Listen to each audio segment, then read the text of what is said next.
Dans cette grande surface, plus de la moitié des vins vient de Bourgogne.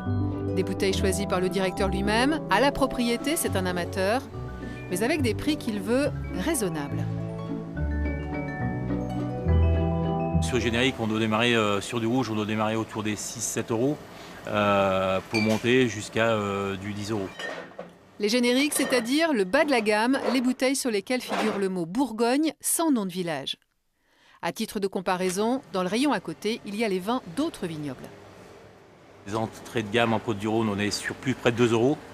Alors donc c'est sur du rouge, hein. Et sur un Bourgogne, il y a des cartes de 4 €, 3-4 € minimum. On a aussi des Bordeaux qui sont à 3 €. Mais si on rentre dans des appellations, dans des AOC, c'est vrai que l'écart va se creuser plus vite sur le Bourgogne par rapport aux autres régions. Un écart qui peut être du simple au double, voire au triple pour un milieu de gamme. Alors, cher les vins de Bourgogne? Dans la région, tous les vignerons réfutent le mot. Les prix sont certes élevés, disent-ils, mais justifiés. Comment?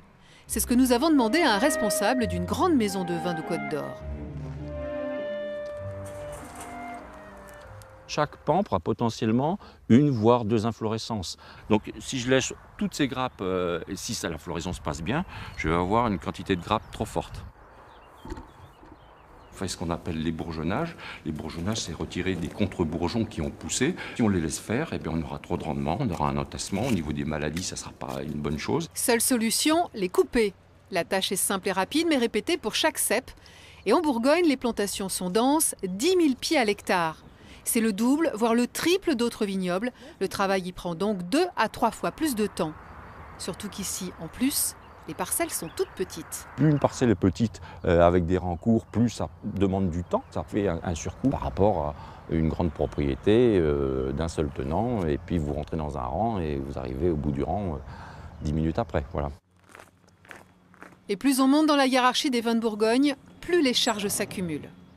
Là, on est dans la cuverie du Clos Frontin, où on vinifie la plupart de nos grands crus, les premiers crus, vinification en rouge. Contrairement à d'autres vignobles où on assemble les raisins dans des cuves gigantesques, ici on vinifie les parcelles séparément. Chaque opération, chaque manipulation est donc répétée autant de fois qu'il y a de cuves. Et pour l'étape suivante, l'élevage en cave, là encore on fait du sur-mesure. En fonction de l'appellation, on aura besoin de plus de temps pour que le vin mature. La durée pour un vin plus modeste, qui ne demandera pas forcément trop longtemps d'élevage, ce sera plutôt 9, 10, 12 mois. Par contre, si on est sur certains villages, premiers crus, voire grands crus, on va monter plus facilement sur des durées d'élevage qui vont être de 16, 18, 20 mois. Voilà. Un coût renchéri encore par celui du matériel, les fûts sont renouvelés tous les 5 ans et un fût, c'est environ 600 € pièce. Des surfaces petites au coût d'exploitation élevé, des vinifications longues par parcelle, c'est clair, les vins de Bourgogne sont chers à produire. Mais dans la région, les terres viticoles également sont chères, bien plus que dans les autres vignobles. Cela a-t-il un impact sur les prix? Pour le savoir, nous avons pris rendez-vous avec un expert, spécialiste des terrains viticoles.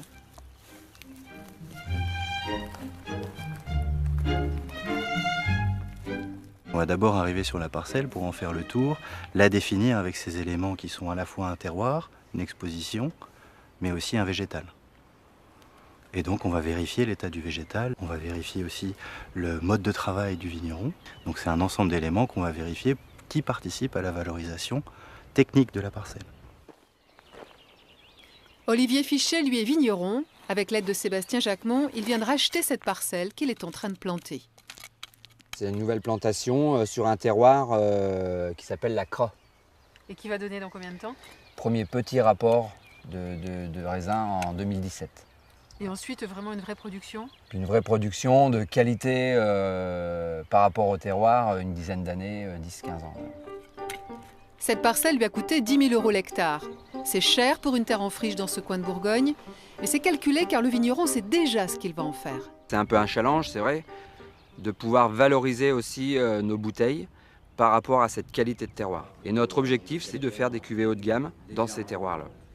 Des cuvées qu'il vendra 15 à 20 € la bouteille, soit 2 à 3 fois plus que les vins que l'on fait traditionnellement en Mâconnais. Donc un peu pourrait se croire en dehors du Mâconnais.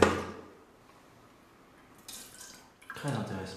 Le prix d'une terre est une projection très long terme d'une rentabilité.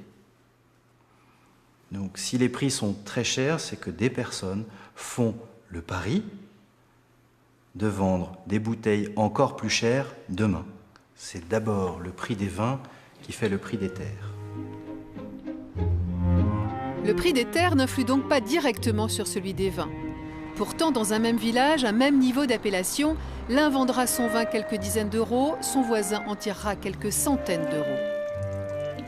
Pour mieux comprendre, rendez-vous à Nuits-Saint-Georges chez un caviste atypique. Claude Dufour vend presque exclusivement des vins de Bourgogne. Dans sa cave, il a plus de 3000 références à tous les prix.